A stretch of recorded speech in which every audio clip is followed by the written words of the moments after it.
الحمد لله رب العالمين والعاقبة للمتقين الصلاة والسلام على سيد الأنبياء والمرسلين وعلى آله وأصحابه وأزواجه وذرياته أجمعين. أما بعد فأعوذ بالله من الشيطان الرجيم بفضل بسم الله الرحمن الرحيم. قال الله تبارك وتعالى في القرآن المجيد وفرقان الحميد: إن الصلاة تنهى عن الفحشاء والمنكر. صدق الله العظيم وصدق رسوله النبي الأمين المكين المختار الكريم، ونحن على ذلك لمن الشاهدين والشاكرين والذاكرين والحمد لله رب العالمين. آئیے کچھ عرض و معروض کرنے سے پیش کر ہم تمام مل کر آقا نامدار مدینے کے تاجدار دونوں عالم کے مالک و مختار حضور احمد مشتبہ محمد مصطفیٰ ارواحنا فدا صلی اللہ علیہ وسلم کی بارگاہ بےکس پناہ میں اپنی غلامی کا سبب دیتے ہوئے بآواز بلند پڑھ لیجیے: اللہم صلی اللہ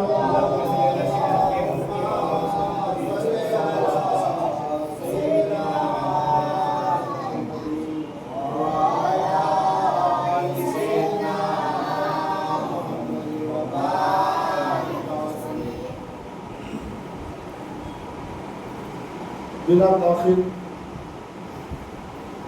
اللہ رب العزت اپنے پاک کلام مجید و فرقان حمید میں ارشاد فرماتا ہے: ان الصلاۃ تنہی عن الفحشاء والمنکر.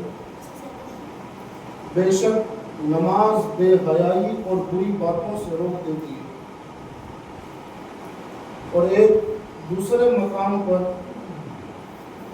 اللہ رب العزت آگے فرماتا ہے، دوسرے مقام پر میرا رب کریم فرماتا ہے کہ جو اللہ کی عبادتوں کی پابندی کرتے ہیں، جو نماز کی پابندی کرتے ہیں، اللہ کریم انہیں جنت الفردوس میں اعلیٰ مقام سے نوازے گا. یہاں پر خالص طریقے سے بات نماز کی جا رہی ہے. اللہ فرماتا ہے کہ جو نماز کی پابندی کریں گے اللہ انہیں جنت الفردوس میں بہتر مقام سے نوازے گا.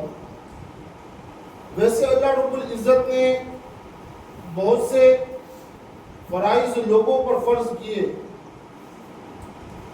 بہت سے فرائضوں کو زمین کے اوپر اتارا، لیکن ایک واحد ایسی چیز ہے، واحد ایسا فرض تھا، ایسا عمل تھا کہ اس فرض کو لوگوں کو دینے کے لیے اپنے محبوب محمد رسول اللہ صلی اللہ علیہ وسلم کو فرش سے عرش کے اوپر بلایا.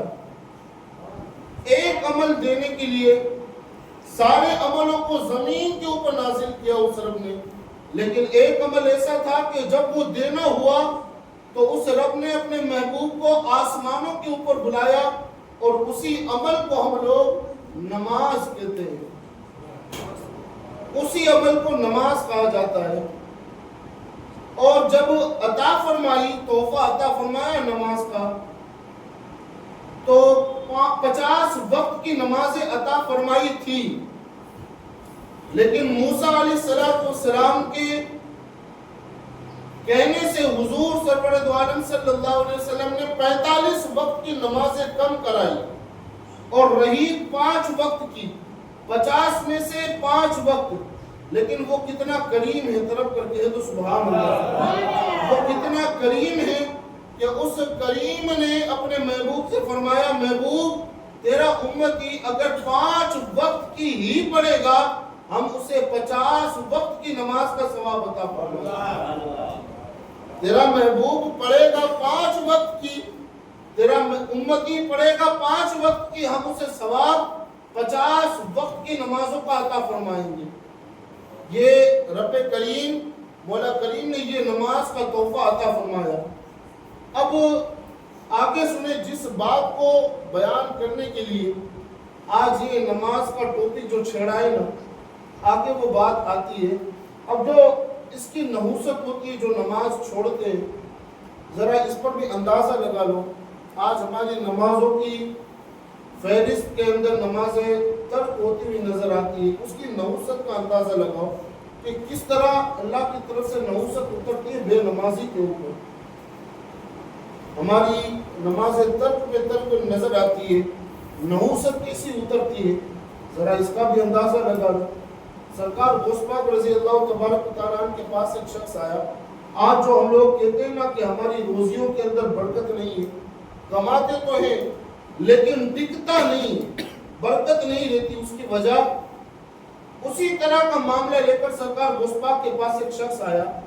آنے کے بعد کہنے لگا، حضور غوث پاک کماتا بہت ہوں، سنیے گا غور سے، کماتا بہت ہوں، انکم بھی بہت زیادہ ہے، لیکن بچتا کچھ نہیں ہے، برکت نہیں رہتی. حضور کوئی ایسا وظیفہ دے دیجئے کہ میری رقم کے اندر، میری کمائی کے اندر برکت بڑھ جائے. سرکار غوث پاک رضی اللہ تبارک و تعالیٰ نے اس سے پوچھا، تیرا مکان کس طرف پڑتا ہے؟ اندازہ لگا لینا اس بات سے کہ اللہ کی نحوست کیسی اترتی ہے. جو نمازوں کو ترک کرتے ہیں، اسے کچھ سمجھتے نہیں، نماز کو کیسی نحوست اترتی ہے لوگوں کے اوپر، ذرا اندازہ لگاؤ. سرکار غوث پاک رضی اللہ تبارک و تعالیٰ نے پوچھا کہ تیرا مکان کس طرف پڑتا ہے، کس طرف تیرا مکان پڑتا ہے؟ وہ شخص کہنے لگا، حضور میرا مکان جو راستہ گزرتا ہے اسی راستے کے قریب میں میرا مکان ہے، جہاں سے لوگوں کی ہلچل زیادہ ہے. سرکار غوث پاک رضی اللہ تبارک و تعالیٰ نے فرمایا، تو کچھ نہ کر، کچھ نہ کر، اپنے مکان کا جو دروازہ ہے نا، اس دروازے کے اوپر ایک کپڑا ڈال دے، دروازے کے اوپر کپڑا ڈال دے، بس اتنا ہی کام کرنا، اور کوئی وظیفہ تجھے نہیں دیتا. وہ شخص گیا، جانے کے بعد اپنے مکان کا جو دروازہ تھا اس دروازے پر اس نے کپڑا ڈال دیا. چند دن گزرے، چند دن گزرنے کے بعد وہ واپس آیا. سرکار غوث پاک کے پاس آنے کے بعد کہنے لگا، حضور آپ نے جو عمل بتایا تھا کہ دروازے کے اوپر پردہ ڈال دو، میں نے پردہ ڈال دیا. حضور روزی کے اندر برکت بھی بہت ہوئی ہے، روزی کماتا ہوں، اللہ نے برکت بھی بہت دی ہے، اب وہ پیسہ دکھتا ہے. حضور لیکن یہ بات سمجھ میں نہ آئی کہ پردے کا اور دروازے کا یہ معاملہ سمجھ میں نہ آیا. آیا تھا کوئی عمل لینے کے لیے، حضور آپ نے ایک پردہ ڈالنے کا کہا، کوئی بات سمجھ میں نہ آئی. سرکار غوث پاک رضی اللہ تبارک و تعالیٰ نے فرمایا کہ پردہ ڈالنے کی وجہ یہی تھی، اسی وجہ سے تجھے کہا تھا کہ دروازے پر پردہ ڈال دے کہ تیرا مکان راستے کے اندر پڑتا ہے اور لوگ وہاں سے گزرتے ہیں. تو جتنے لوگ گزرتے ہیں، اندازہ لگا لینا اس بات سے کہ نحوست کیسی اترتی ہے. آج اپنی زندگی دیکھ لو اور اس واقعے سے اور اس بات سے درس لے لو کہ ہم کس دہانے پر اور کس جگہ پر آ کر کس موڑ پر کھڑے ہیں. ہماری سچویشن، ہماری کیفیت کہاں ہے، اور اس واقعے سے درد حاصل کرو. سرکار غوث پاک فرماتے ہیں کہ تیرا جو مکان ہے نا، مکان وہ راستے کے بیچ میں پڑتا ہے اور لوگ اکثر وہاں سے گزرتے، تو جو لوگ گزرتے نا وہ بے نمازی ہوتے ہیں. اکثر لوگ نماز کو ترک کر کے پڑھتے ہیں. جب وہ اس راستے سے گزرتے ہیں، ان کی نظر تیرے مکان کے اندر پڑتی تھی. جب ان کی نظر تیرے مکان کے اندر پڑتی تھی، اللہ ان کی نظر کی وجہ سے تیری روزی کے اندر سے برکت اٹھا لیتا ہے. اندازہ لگاؤ کہ اگر بے نمازی کی نظر آپ کے مکان پر پڑ جائے، اللہ اس مکان سے برکت اٹھا لیتا ہے. تو سوچو ہماری نماز جو ترک ہوتی ہے، ہم اس رب کی عبادت نہیں کرتے، سوچو ہماری زندگی کے اندر برکت کہاں سے آئے گی؟ نہ ہماری روزیوں کے اندر برکت. آج یہی وجہ ہے کہ دل کو سکون بھی نہیں ملتا، یہی وجہ ہے کہ اپنے دل کو سکون بھی نہیں ہے، راتوں کی نیند اڑی ہوئی ہے، لوگوں سے محبت سے ملنا جلنا یہ ختم ہو گیا. وجہ یہی ہے کہ جو حسن اخلاق اور جو محبت ہونی چاہیے، دل کو سکون، وہ سکون ہم نے کھو دیا. اللہ فرماتا ہے کہ اگر تیرے دل کو سکون چاہیے تو آ کر سجدے میں سر رکھ، میں یقیناً تیرے دل کو سکون دوں گا. آج ہم نے وہ سکون حاصل کرنے کے لیے کبھی اس رب کی بارگاہ میں جھکے؟ ایک اور روایت پڑھ دوں، اس کے بعد جو بات کرنی وہ بات کریں گے۔ حضرت موسیٰ علیہ السلام کے پاس ایک عورت آئی، اندازہ اس بات سے بھی لگا لینا، موسیٰ علیہ السلام کے پاس عورت آئی، آنے کے بعد کہنے لگے اے اللہ کے نبی موسیٰ، یہ ڈرانے کے لیے نہیں ہے، میں بار بار یہی بات کہتا ہوں، بار بار یہی بات دہراتا بھی ہوں، ڈرانے کے لیے نہیں کہتا ہوں کہ آپ لوگ ڈرو کہ اللہ کا عذاب کر، نہیں، اس رب سے محبت کر کے آؤ مسجدوں کے اندر۔ اپنی مسجد، گاؤں کی مسجد خالی ہو تو اللہ ہم سے راضی ہوگا یا کہ ناراض ہوگا؟ ہر کسی کا حق ادا کرتے ہیں، اس رب کا ہی حق ادا نہیں کرنا۔ ہر کسی کو راضی کر لیا، اس رب کو ہی راضی نہیں کرنا۔ موسیٰ علیہ السلام کے پاس ایک خاتون آئی، آنے کے بعد کہنے لگی اللہ کے نبی موسیٰ، مجھ سے بڑا گناہ ہو گیا ہے، اب اس گناہ کی توبہ کرنے آئی ہوں، اللہ کی بارگاہ میں توبہ تو کر لی ہے، آپ دعا کریں کہ اللہ مجھے میری دعا کو قبول کر لے، میری توبہ کو، اور مجھے معاف کر دے۔ موسیٰ علیہ السلام نے اس خاتون سے پوچھا کہ خاتون ذرا بتا تیرا گناہ کون سا ہے؟ خاتون کہنے لگی اے اللہ کے نبی موسیٰ، مجھ سے زنا سرزد ہو گیا، زنا کا گناہ ہو گیا ہے، اور اس زنا سے جو بچہ پیدا ہوا تھا اس بچے کو بھی میں نے قتل کر دیا۔ جب موسیٰ علیہ السلام نے اس کی یہ بات سنی نا، تو موسیٰ علیہ السلام نے بڑی آواز سے اس عورت کو ڈانٹا، ڈانٹنے کے بعد کہا کہ اے خاتون یہاں سے چلی جا، تیرا گناہ اتنا بڑا ہے کہ تیرے اس گناہ کی وجہ سے اللہ کا عذاب تجھ پر کہیں نہ اتر جائے، اور اس عذاب میں کہیں میں بھی مبتلا نہ ہو جاؤں۔ وہاں سے اس خاتون کو بھگایا موسیٰ علیہ السلام نے۔ جیسے ہی وہ خاتون گئی، حضرت جبرائیل علیہ السلام موسیٰ علیہ السلام کی بارگاہ میں آئے، آنے کے بعد کہا اے اللہ کے نبی موسیٰ، جب وہ رب کی بارگاہ میں توبہ کرنے آئی تھی تو تم نے اسے بھگایا کیوں؟ موسیٰ، جب وہ رب کی بارگاہ میں توبہ کرنے آئی تھی اپنے گناہ پر، وہ نادم تھی، شرمندہ تھی، تو تم نے اسے بھگایا کیوں؟ موسیٰ علیہ السلام نے جبرائیل امین سے کہا جبرائیل، کیا تم نے اس کا گناہ نہیں سنا؟ جبرائیل امین نے موسیٰ علیہ السلام کی بارگاہ میں عریضہ پیش کیا کہ اللہ کے نبی موسیٰ، خدا فرماتا ہے کہ اس عورت نے جو گناہ کیا تھا اس سے بھی برا شخص تم نے کہیں دیکھا ہے؟ یہ جو جملہ آپ نے کہا ہے نا، اس کو سن لو اور اپنی زندگی کو ترازو کے اندر رکھ کر جھوک لو کہ ہم کس ترازو میں بیٹھے ہوئے ہیں، ہم کس ترازو میں ہیں، ذرا اس کا اندازہ لگا لو۔ جبرائیل امین نے موسیٰ علیہ السلام سے کہا اے اللہ کے نبی موسیٰ، اس عورت کا جو گناہ ہے اس سے بھی بڑا گنہگار شخص تم نے دیکھا ہے؟ موسیٰ علیہ السلام نے کہا جبرائیل امین سے کہ اس سے بڑا گناہ کس کا ہو سکتا ہے؟ جبرائیل امین نے کہا عرض کی اے اللہ کے نبی موسیٰ، جو انسان جان بوجھ کر ایک وقت کی نماز چھوڑتا ہے نا، اللہ اسے اتنا عذاب دیتا ہے اور اس سے اتنا ناخوش ہوتا ہے، اس بندے کو ناپسند کرتا ہے جتنا اس عورت کا گناہ تھا۔ زنا کیا، اسی زنا سے بچہ پیدا ہوا، اس بچے کو قتل کر دیا، اتنا بڑا گناہ، لیکن جبرائیل امین کہتے ہیں جو جان بوجھ کر ایک وقت کی نماز چھوڑتا ہے نا، اللہ کریم اس بندے سے، اس عورت سے زیادہ ناراض ہوتا ہے۔ اب اندازہ لگا لو کہ ہم کس درہانے پر آ کر کھڑے ہیں۔ یارو ایک بات کہ ایسی توبہ کرو یا ایسا زندگی میں ایک سجدہ کر لو کہ اس ایک سجدے سے رب راضی ہو جائے۔ ایک مرتبہ درود پاک پڑھ لیجیے، اللہم صلی علی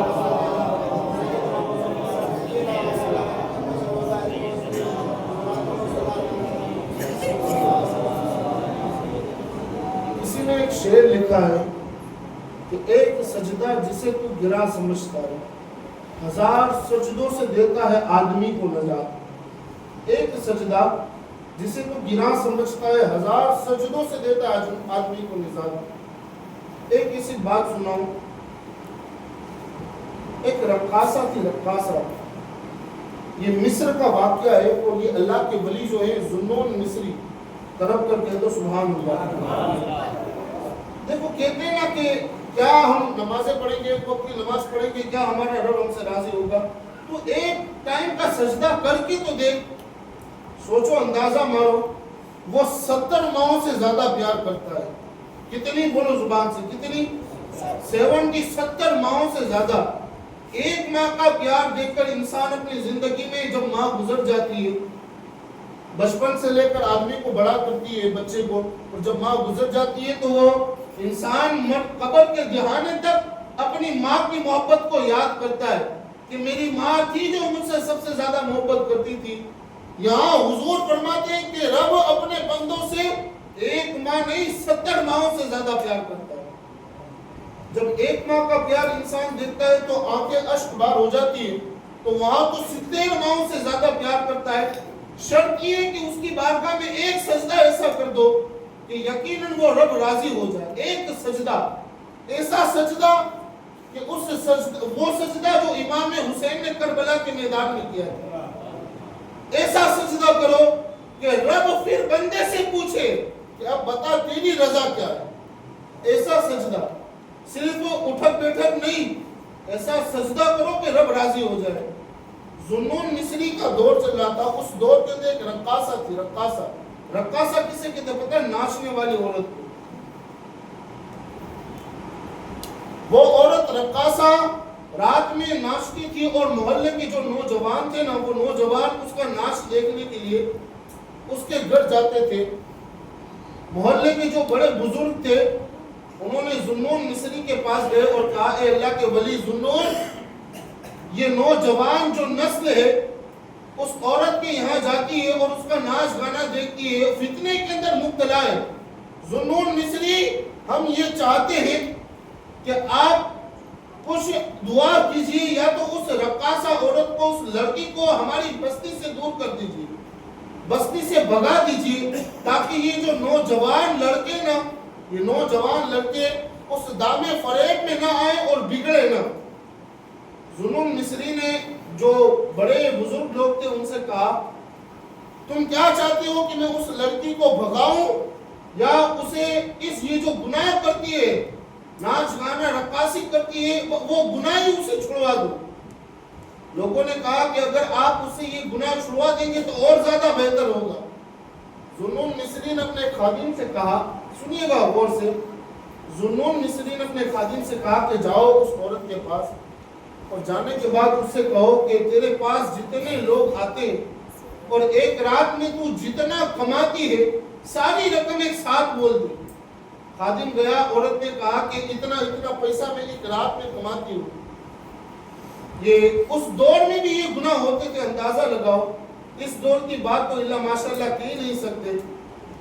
سب سے بڑا دجال اور فتنہ تو آپ کے ہاتھوں میں ہی ہے۔ میں نے پہلے بھی کہا تھا اگر اس کا استعمال موبائل کا اچھی طرح سے کرو تو یہ نعمت سے بڑھ کر نہیں، اور اگر اس کا استعمال غلط طور پر کرو تو یہ سب سے بڑا فتنہ ہے۔ اس دور میں لوگ رقاصہ کے پاس جاتے تھے اس کا ناچ گانا دیکھنے کے لیے، اور اس ڈیجیٹل دور کے اندر تو ہر چیز موبائل کے اندر نظر آتی ہے۔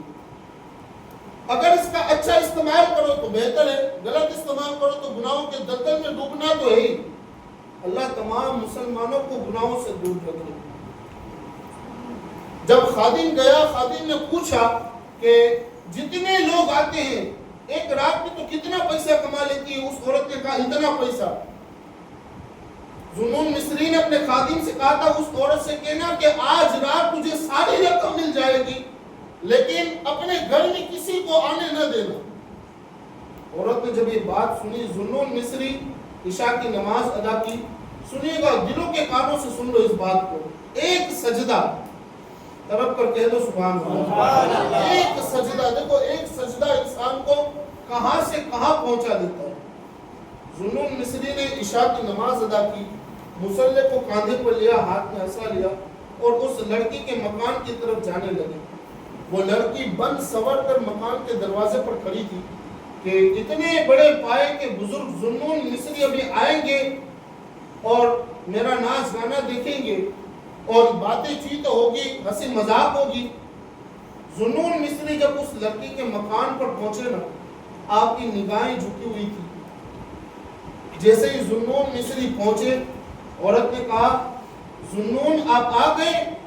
ذوالنون مصری نے کہا بیٹی ہاں میں آ گیا ہوں، اور مجھے مکان کے اندر داخل ہونے کی جگہ بتا، مکان کے اندر چل تاکہ ہم لوگ خدا کی عبادت کریں۔ جب ذوالنون مصری کی زبان سے نکلا نا بیٹی، تو اس لڑکی کی پیروں تلے زمین کھسک گئی۔ وہ لڑکی کہنے لگی ذوالنون جو بھی یہاں پر آتا ہے میرا ناچ گانا دیکھنے کے لیے، وہ اس طرح کی نگاہیں رکھتا ہے جیسے ایک بھوکا دسترخوان کو دیکھتا ہے، اس نگاہوں کے ساتھ مجھے دیکھتا ہے۔ ذوالنون آپ نے مجھے بیٹی کر کے بلایا؟ ذوالنون مصری کہتے ہیں یہ اسلام کا طریقہ ہے۔ دیکھو ہمارا مذہب اسلام کتنا مقدس اور کتنا پاک ہے۔ خاص کر کے میرے نوجوان بھائی جو لڑکے بیٹھے ہیں، خاص کر کے یہ بات اپنے ذہنوں میں بٹھاؤ۔ ذوالنون مصری نے جب کہا نا بیٹی، تو لڑکی نے کیا کہا؟ ذوالنون آپ نے مجھے بیٹی کہا، کوئی مجھے بیٹی نہیں کہتا۔ ذوالنون مصری کہتے ہیں کہ یہ اسلام کا طریقہ ہے۔ طریقہ سنو غور سے، اسلام کا یہ طریقہ ہے کہ اگر عمر میں ہماری برابر ہو لڑکی تو اسے بہن کہا جاتا ہے، اپنی ہم عمر ہو۔ جیسے مثال کے طور پر میری عمر 25 سال ہے تو میری عمر کی اگر لڑکی ہوگی تو اسے بہن کہا جائے گا، اگر مجھ سے چھوٹی ہے تو اسے بیٹی کہا جائے گا، اور مجھ سے عمر میں عورت بڑی ہے تو اسے ماں کہا جائے گا۔ کب تک؟ جب تک آپ کی نکاح کے اندر عورت نہیں آتی۔ یہ اسلام طریقہ ہمیں بتاتا ہے۔ آج جو اپنی نگاہیں خواتین کے اوپر پھرتی ہے نا، خاص کر کے اس کی رہنمائی کرو اور اس سے بچو۔ مولا علی فرماتے ہیں کہ آپ کی ایک نگاہ اگر پڑ گئی، نادانستہ طور پر، جان بوجھ کر نہیں، بھول سے اگر پڑ گئی تو خدا اس گناہ کو معاف کر دے گا، لیکن اگر آپ نے جان بوجھ کر کسی عورت کے اوپر نظر ڈالی تو اللہ یقیناً آپ کو عذاب میں مبتلا کرے گا۔ سب سے پہلے آنکھوں کا پردہ کرو، اگر اس کا پردہ نہ ہوا تو نہ ہاتھوں کا پردہ رہے گا نہ جسم کا پردہ رہے گا، پہلے آنکھوں کا پردہ۔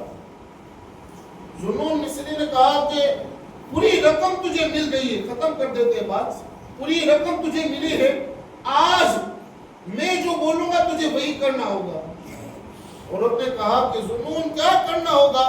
ذوالنون مصری کہتے ہیں آج تجھے نماز ادا کرنی ہوگی۔ طرف کر کے تو سبحان اللہ، آج تجھے میرے ساتھ نماز پڑھنی ہوگی۔ عورت کہنے لگی ذوالنون بچپن سے لے کر ماں نے مجھے اس کاروبار، اس دھندے کے اندر ڈال دیا ہے، بچپن سے میں ناچ گانا کرتی ہوں، کبھی نماز پڑھی ہی نہیں ہے، نماز کیا ہے آتا ہی نہیں مجھے۔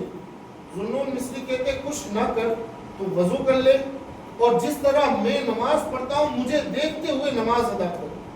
عورت نے وضو کیا، ذوالنون نے مصری نے مصلی بچھایا، عورت نے بھی مصلی بچھایا، اور ذوالنون مصری کے پیچھے اللہ اکبر کہہ کر نماز شروع کی۔ جب نماز شروع کی نا، ذوالنون مصری قرآن مجید کی تلاوت کرتے، آپ کی آواز بھی بڑی خوبصورت تھی، طرف کر کہہ دو سبحان اللہ۔ ذوالنون مصری جب قرآن پڑھتے تھے نا تو لوگ ان کا قرآن پڑھنا سنا کرتے تھے، ٹھہر کر قرآن سنتے تھے۔ ذوالنون مصری نے قرآن پڑھا، رکوع کیا، رکوع کرنے کے بعد جب سجدے میں گئے، سبحان ربی الاعلیٰ کی صدا بلند ہوئی، زبان سے سبحان ربی الاعلیٰ نکل رہا تھا۔ ذوالنون مصری کے دل سے یہ آواز اٹھ رہی تھی، اے میرے مولا اسے یہاں تک لانا میرا کام تھا۔ رب کر کہہ دو سبحان اللہ، مولا اسے یہاں تک لانا میرا کام تھا، مالک یہاں سے سنبھالنا تیرے قبضے قدرت میں، اسے یہاں تک لانا میرا کام تھا، یہاں سے تو سنبھال لے۔ ذوالنون مصری کہتے ہیں میں نے نماز ختم کی اور گردن گھما کر دیکھا تو کیا دیکھتا ہوں، وہ لڑکی موجود نہیں تھی، وہ لڑکی موجود تھی نہیں۔ ذوالنون مصری اپنے گھر گئے، وقت بیتا، المختصر وقت بیتا، وقت بیتنے کے بعد ایک دن ذوالنون مصری اپنے گھر پر بیٹھے تھے، عبادت میں مغروم تھے، عبادت کر رہے تھے، آنکھ لگی، خدا کی طرف سے حکم آتا ہے ذوالنون میرے ایک محبوب بندے کا انتقال ہو گیا ہے، فلاں غار کے اندر اس کا جسم پڑا ہوا ہے، جاؤ اور اسے غسل دو اور دفن کرو۔ ذوالنون مصری اس غار میں گئے تو کیا دیکھتے ہیں، ایک لاشا پڑا ہے، چادر ڈالی ہوئی ہے اس کے اوپر، اور پرندے اس کے ارد گرد گھوم رہے ہیں۔ ذوالنون مصری کہتے ہیں ایسا اللہ کا کون سا بندہ، اللہ کا محبوب بندہ، جب آپ نے چادر کو اٹھایا، چہرہ دیکھا تو وہی لڑکی کو پایا جس لڑکی کو ایک سجدہ کرایا تھا، اسی لڑکی کو پایا۔ ذوالنون مصری شہر گئے، کچھ عورتوں کو مردوں کو لے کر آئے تاکہ عورت ہی غسل دیا جائے۔ جب اس غار میں پہنچے نا، اس غار کے اندر، تو وہاں پر کوئی لاشا موجود نہ تھا، ایک رکا ایک چٹھی پڑی ہوئی تھی۔ اس چٹھی کے اندر ذوالنون مصری نے پڑھا تو یہ لکھاوٹ تھی کہ ذوالنون جو ہمارا ہو جاتا ہے، طرف کر کے تو سبحان اللہ، ذوالنون جو ہمارا ہو جاتا ہے ہم اسے کسی کا محتاج نہیں رکھتے، جو ہمارا ہو جاتا ہے ہم اسے کسی کا محتاج نہیں رکھتے۔ خالص ایک بار اس رب کی بارگاہ میں سچی توبہ کر لو اور پیشانی اس رب کی بارگاہ میں سچے دل سے رکھ دو۔ لوگوں کے پاس رونے سے بہتر ہے اس رب کی بارگاہ میں آ کر دو آنسو صدق دل سے نکال دو۔ یقیناً ایمان اور وجدان کہتا ہے کوئی دنیا والا سنے نہ سنے، وہ رب کریم ضرور سنے گا، لیکن اس کی بارگاہ میں سچی توبہ کرو۔ دعا ہے مولا کریم پنجتن پاک کے صدقے میں مولا کریم ہمیں نماز کی سچی اور پکی توفیق عطا فرمائے، اور حضور سرور عالم صلی اللہ علیہ وسلم کے صدقے و رسول سے مولا کریم ہمیں کامل ایمان سے نواز دے، اور یا رب کریم ہمارے صغائر کبائر گناہوں کو معاف فرما اور حضور کی سچی اور پکی محبت عطا فرما دے۔ وآخر دعوانا ان الحمد للہ رب العالمین۔